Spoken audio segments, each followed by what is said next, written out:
नमस्कार, D2+ academy Jaipur में आप सभी का हार्दिक स्वागत है। और आज हम चर्चा कर रहे हैं केंद्र सरकार की ओर से चलाई जा रही योजना स्वामित्व योजना के बारे में। स्वामित्व योजना के अंतर्गत राजस्थान की तमाम पंचायतों के द्वारा पट्टे जारी किए जा रहे हैं। आबादी में बसे हुए परिवार को पट्टा प्राप्त करने के लिए ग्राम पंचायत में आवेदन करना पड़ता है और आवेदन के साथ-साथ उनको कौन-कौन से दस्तावेज लगाने होते हैं, जमा करने होते हैं, इन तमाम तरह के बिंदुओं पर आज हम विस्तार से चर्चा करेंगे। साथ ही साथ स्वामित्व योजना क्या है, इस पर भी हम चर्चा करेंगे। तो हम पहले आवेदन और उसके साथ-साथ कौन-कौन से दस्तावेज लगाते हैं, पट्टा किस प्रकार से दिया जाता है, इस बिंदु को छोड़ कर के पहले हम थोड़ा-सा ये देख लेते हैं कि स्वामित्व योजना क्या है? स्वामित्व योजना के बारे में मैं आपको याद दिलाना चाहता हूँ कि हाल ही में कुछ दिन पहले पंचायत के समस्त गाँवों में आबादी भूमि का सीमांकन किया गया था। इसके लिए तहसील स्तर से कर्मचारी, अधिकारी एवं ग्राम पंचायत के सहयोग से गाँव में आबादी भूमि का सीमांकन किया गया। सीमांकन करने के बाद उसका निर्धारण चूना डाल कर के किया गया और गाँव की चारों तरफ आबादी की सीमा पर चूना डाला गया। इस दौरान आपने ये देखा होगा कि बहुत सारे परिवार ऐसे थे जो आबादी की जो चूना मार्किंग की गई थी, चूना डाला गया था, उस चूने के अंदर तमाम घर मौजूद थे। बहुत सारे घर उस आबादी की बाउंड्री पर भी थे और बहुत सारे घर आबादी के बाउंड्री लाइन से अंदर भी बहुत सारे मकान बने हुए थे। ये आपने अच्छे से देखा है।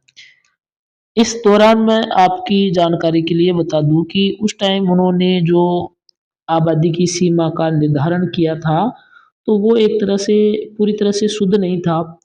उसके बीच में कई कारण ये भी थे कि जैसे चूना डाला गया तो कभी बीच में मकान आ गए, पेड़ आ गए। कई बार ऐसी स्थिति हुई कि वो उस जगह पर जहाँ पे चूना डालना चाहिए था, वहाँ पे नहीं डाल पाई। लेकिन उसके इर्द-गिर्द डाले गए। लेकिन गाँव वालों को तो यही है कि इन्होंने चूना डाल दिया और हमारा मकान चूने के बाउंड्री लाइन के अंदर आ गया तो हमारा आबादी में है। और सरकार की भी कोशिश और कर्मचारियों की कोशिश से यही थी कि चूना एकदम जो भी मेन लाइन है, जो सटीक लाइन है उस पर ही डाला जाए।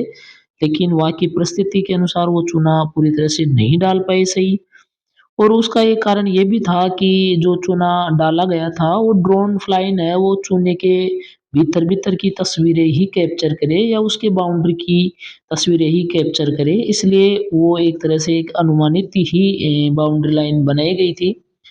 उसके बाद में जैसे ड्रोन फ्लाई हुआ, ड्रोन फ्लाई होने के बाद में नक्शा बन कर के वापस आया, फिर उसके बाद में उस नक्शे में जो अ, लाल लाइन डाली थी यानी चूना डाल कर के जो आबादी की लाल रेखा तैयार की गई थी, उसका वापस से उसका शुद्धिकरण किया गया, उसका जाँच किया गया।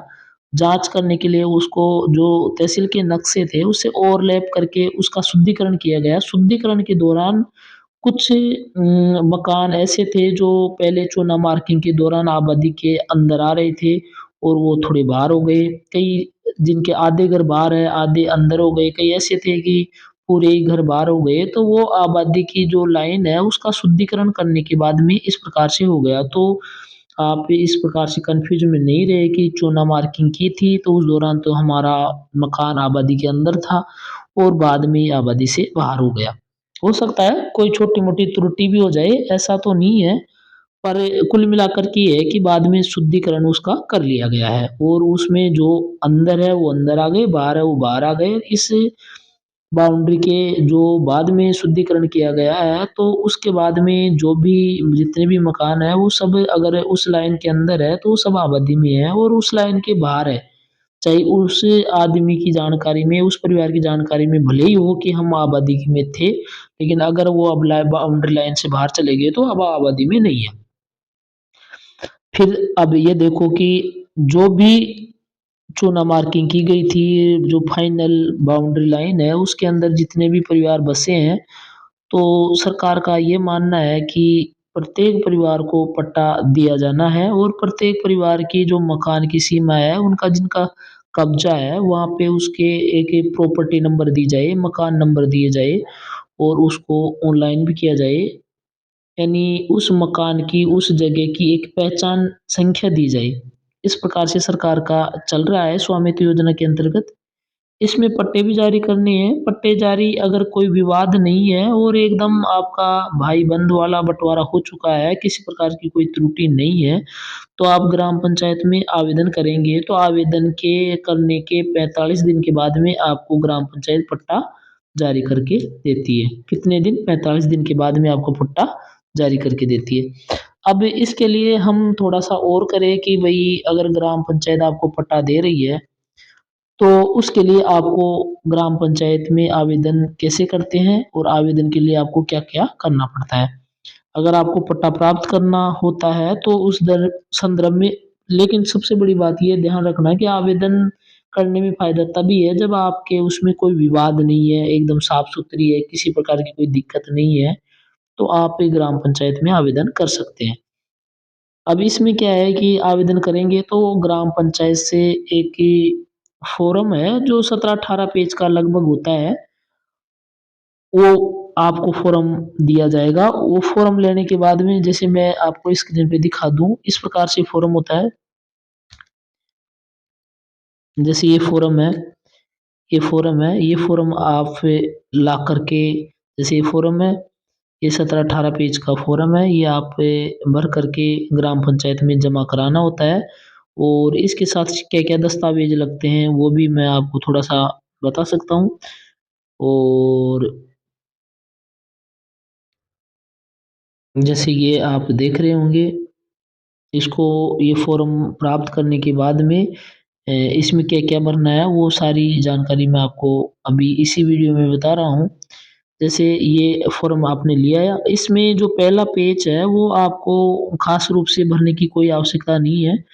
ये ग्राम पंचायत के द्वारा स्वतः ही भर लिया जाएगा। उसके बाद में जो दूसरा पेज है, इसमें आपको भरना है। इसमें जैसे सरपंच महोदय के नाम से आपने ये लिख दिया क्योंकि इस ग्राम पंचायत का कार्यालय अध्यक्ष वही होता है, इसलिए ज़्यादातर उन्हीं के नाम से पत्र लिखे जाते हैं।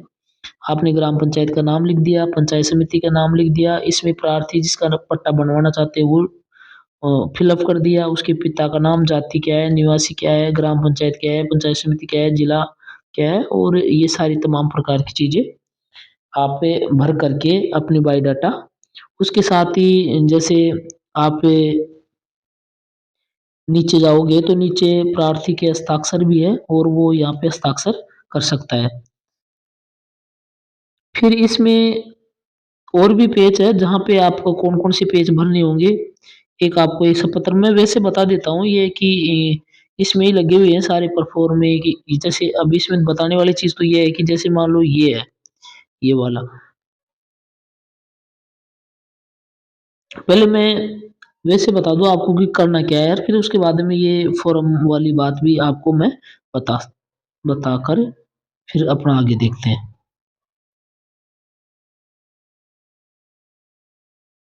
यहाँ पे बता देता हूँ मैं आपको। इसमें भी दे रखा होगा शायद हाँ, यहाँ दे रखा है।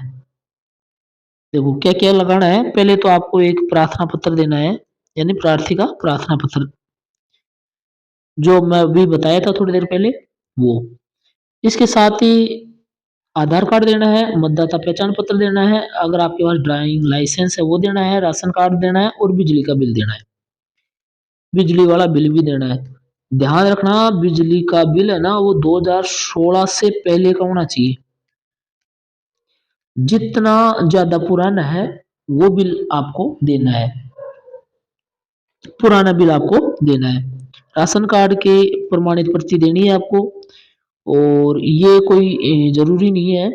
पुराने नल अब बिजली के भी दे सकते हो अगर आपके पास पुराने नल जल कनेक्शन का भी अगर बिल है, तो आप दे सकते हो और इसके अलावा ऐसा भी कोई मतलब ऑथेंटिक कोई डॉक्यूमेंट्स है जो बहुत ज़्यादा पुराना है, 2016 से पुराना है, तो वो अभी आप दे सकते हैं। इसके साथ-साथ और क्या ये आपके मकान का फ़ोटो भी दे सकते हो कि जहाँ पे आप जिसका पट्टा बनाना चाहते हो ना उस एरिया का। अनापत्ति प्रमाण पत्र मोस्ट इम्पोर्टेंट यही है। यानी माता-पिता, भाई और पड़ोसी इनका एक आपको अनापत्ति प्रमाण पत्र लाना है। इस संदर्भ में मैं आपको फिर पुनः बता दूँ कि एक तो जैसे मान लो आप अपना पट्टा बना रहे हो, तो जो भाई है उसका सहमति प्रमाण पत्र ज़रूरी है और पड़ोसियों की अनापत्ति प्रमाण पत्र ज़रूरी है। अगर आपका मकान बना हुआ है और इसके चारों दिशाओं में अगर मान लो आपके पड़ोसी बसे हुए हैं, तो इन सारों की अनापत्ति चाहिए कि भाई इनको कोई ऑब्जेक्शन नहीं है। अगर आप पट्टा बनवाते हो तो इनको कोई ऑब्जेक्शन नहीं है, तो इन चारों पड़ोसियों से इसमें फॉर्म में ही एक प्रपत्र लगा हुआ है, उस प्रपत्र को भर करके उसमें साइन करवा करके देने हैं। साथ ही जो भाई है, भाइयों की सहमति होना बहुत ज़रूरी है। ये ₹100 के स्टाम्प पेपर पर भाई ये लिख कर के देगा कि मेरे भाई को अगर ग्राम पंचायत द्वारा पट्टा बना कर के दिया जाता है, तो हमें कोई आपत्ति नहीं है। इस पर इसी का कब्ज़ा है और इसी का अधिकार है, हमें किसी प्रकार का कोई ऐतराज़ नहीं है। इस प्रकार से अगर उसके 2 भाई हैं, तो 2 भाई भी देंगे, 3 भाई है तो 3 भाई देंगे, 4 भाई है तो 4 भाई देंगे। और इसके साथ ही एक ये है होता है कि अगर आपका मकान है ना, वो लगभग 1900 96 से पहले का बना हुआ है। 96 से पहले का बना हुआ है, तो आप का जो शुल्क है वो ₹100 लगेगा। और यदि आपका जो मकान है 1996 से लेकर के 2016 के बीच बना हुआ है, तो आपको ₹200 पे करने होते हैं। अगर आप का मकान 300 वर्ग गज तक का है, मैं 300 तक की बात कर रहा हूँ, 300 वर्ग गज तक का है, तो आपका अगर मकान 300 वर्ग गज का है और आपका जो मकान जो कब बना था, अगर वो 2016 और 1996 के बीच में बना हुआ है, यानी 1996 और 2016 इसके अगर बीच में बना हुआ है, जिस तो आप कितने ₹200 देने पड़ेंगे और साथ ही ₹120 अलग से देने पड़ेंगे। इस प्रकार से ₹320 देने पड़ेंगे। अगर आपका मकान 1996 से पहले का बना हुआ है, तो ₹100 आपको एक देने होंगे और प्लस आपको 120 एक देने होंगे। इस प्रकार से ₹220 आपको देने होते हैं। और इसलिए अगर आप जितना पुराना बिल हो और आप ये साबित कर सकते हो कि मेरा मकान है ना 1996 से पहले का है, तो आपके ₹100 की बचत हो जाएगी। और अगर आपने ये साबित कर दिया है कि मेरा मकान 2016 के बाद का है, तो आपका पट्टा नहीं बना कर के दिया जाएगा। अगर बना कर के दिया जाएगा, तो फिर उसकी डीएलसी रेट लगेगी पूरी। इस बात का आप विशेष ध्यान रखें।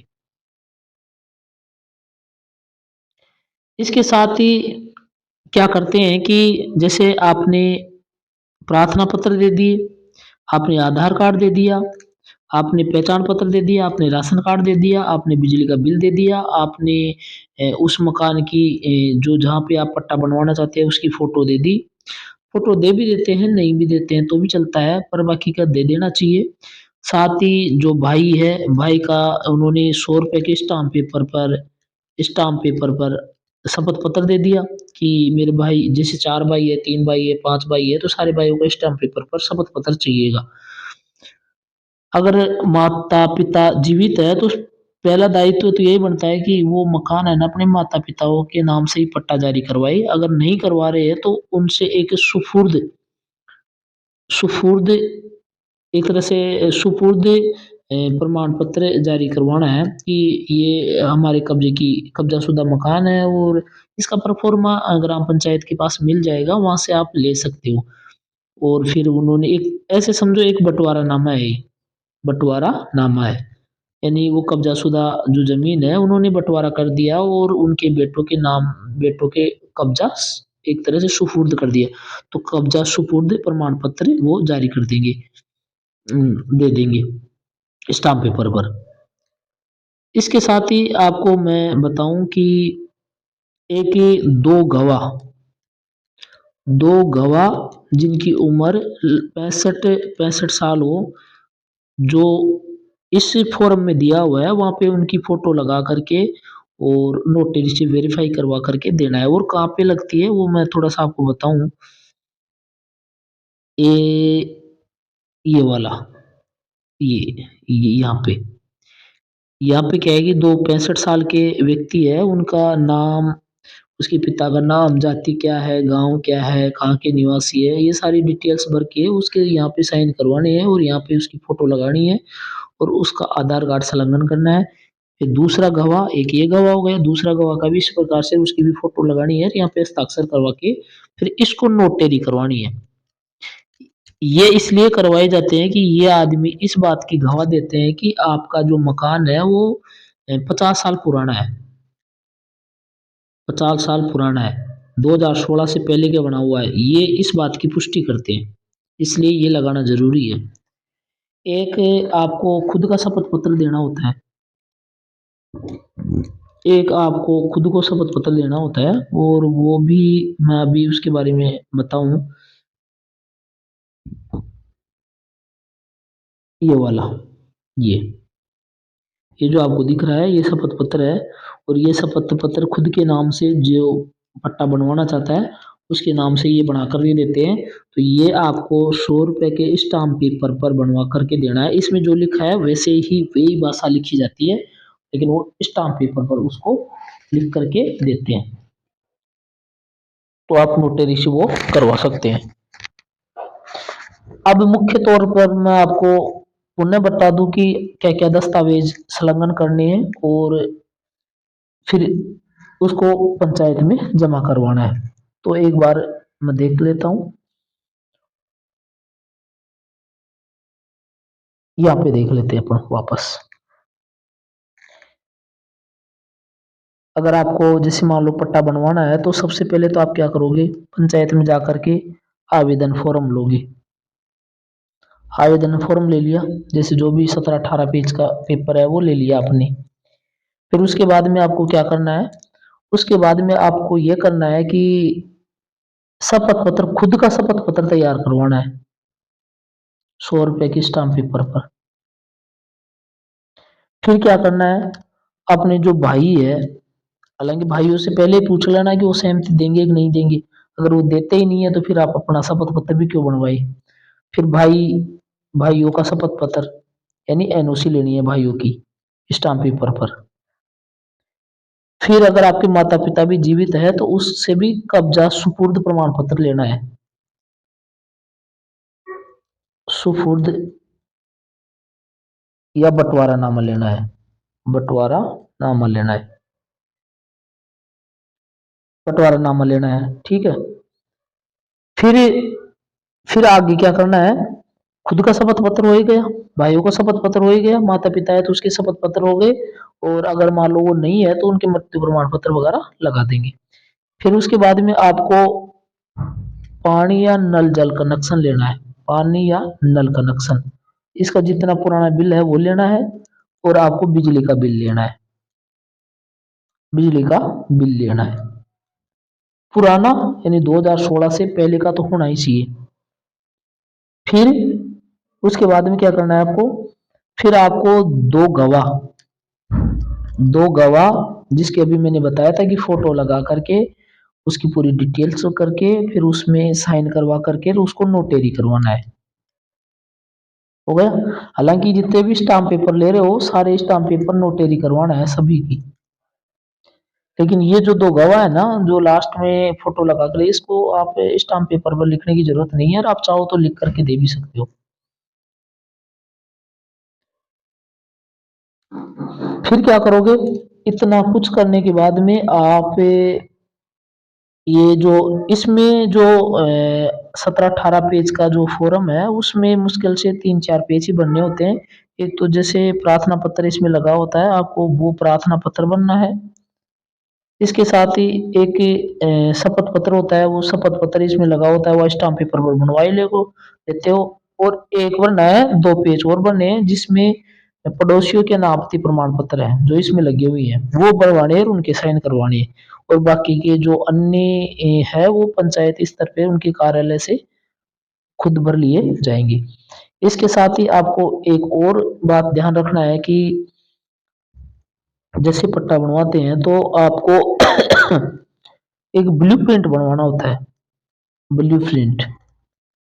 अब क्या है कि स्वामित्व योजना से पहले तो ये बनवा करके लाते थे, अब आज क्या है कि स्वामित्व योजना में ऑलरेडी पहले से नक्शे बना रहे हैं, तो उसमें थोड़ा ठीक करने के लिए आप ये जो ब्लूप्रिंट के है वो ग्राम पंचायत स्तर से ही उनके द्वारा ही बनवाया जाए। हालाँकि ब्लूप्रिंट के पैसे आपको पे करने पड़ते हैं।